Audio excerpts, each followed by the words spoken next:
வணக்கம் நண்பர்களே, என்னோட சேனலை முதல் முறையாக பார்க்குறீங்கன்னா சப்ஸ்கிரைபர் பண்ணிக்கங்க. எங்கிருந்து வந்தது அந்த தைரியம்? போனாக்கே புரியவில்லை. அம்மா, அப்பா, மாமா, மாமி மற்றும் பெண் பார்க்க வந்த பிள்ளை வீட்டுக்காரர்கள் மத்தியில் மாப்பிள்ளையை பிடிக்கலை என்றால் வெளிப்படையா? அப்பா கோபக்கனலாய் பார்க்க, அம்மா என்ன நடக்கப் போகிறதோ என்ற கவலையில் தவித்தாள். ஏம்மா, போட்டோவை பார்த்து தானே சம்மதிச்ச? மாப்பிள்ளையின் அப்பா சுர் முகத்துடன் கேட்க, புவனா பதில் ஏதும் சொல்லவில்லை. புவனின் அப்பா வேதா, என்ன புவனா, பைத்தியமா உனக்கு என்று கத்தினார். விடுங்க, ஏதாவது லவ் மேட்டரா இருக்கும். பெண்ணை கேட்டு ஏற்பாடு செய்யலையா? மாப்பிள்ளை ரவி சீர, தரகனை உதைக்கணும், காசுக்காக கண்ட ஜாதகத்தையும் தந்துடுறான்.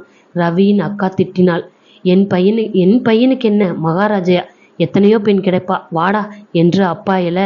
சாரி சார், நடுவில் ஏதோ தப்பு நடந்திருக்கு, என்னன்னு விசாரிச்சுட்டு மேற்கொண்டு வேதா கெஞ்ச. ஐயோ, மேற்கொண்டா? ஆளை விடுங்க சாமி, வந்ததுக்கே நல்ல மரியாதை தந்தீங்க என்று கிளம்பினார். செம கோவமாய் திரும்பிய வேதா, இப்ப திருப்தியா?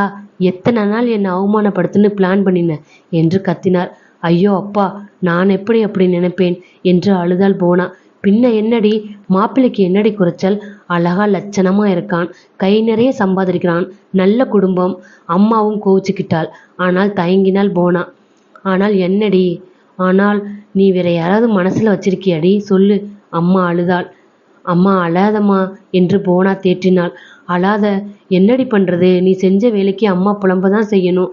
அம்மா, நான் மட்டும் மாப்பிள்ளை பிடிச்சிருக்குன்னு சொல்லியிருந்தால் காலத்துக்கும் நாம அழுவணுமா? அமைதியா பேசினால் போனா. என்னடி, 2வது குண்டை தூக்கி போடுற? புரியாமல் கேட்டார் வேதா.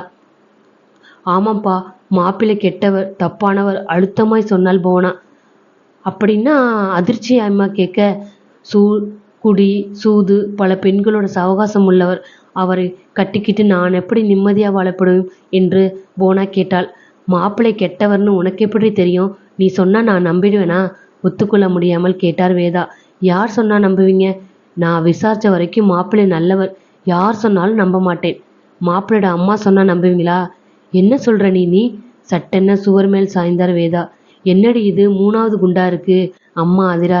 ஆமாம்மா, பெண் பார்க்க வரத்துக்கு 2 மணி நேரம் முன்பு மாப்பிள்ளையின் அம்மா செல்போனில் என்னிடம் பேசினாங்க. அவங்க பிள்ளைக்கு இப்போ கல்யாணம் வேணாம், ஒரு பெண்ணோட வாழ்க்கையை பாழா போகணும்னு தடுத்தாங்களாம். பையனோட அப்பா கேட்கலையாம். இதை என்னை நம்ப சொல்கிற? நம்பாமல் கேட்க, வாய்ஸ் ரெக்கார்டு பண்ணியிருக்கேன் கேளுங்கப்பா அப்படின்னு போனா ஆன் பண்ண. பெண்ணே, என் பிள்ளையை பிடிக்கலைன்னு சொல்லிடு. அவனுக்கு மது, மாது, சூதுன்னு ஏகப்பட்ட கெட்ட பழக்கம் உண்டு. எத்தனை முறை சொல்லியும் திருந்தவும் மாட்டான்.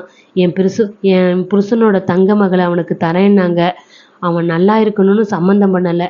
அப்போ வேற ஒரு பெண்ணோட வாழ்க்கை மட்டும் பாழாகலாமா?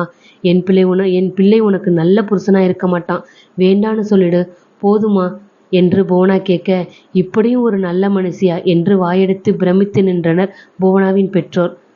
வணக்கம் நண்பர்களே.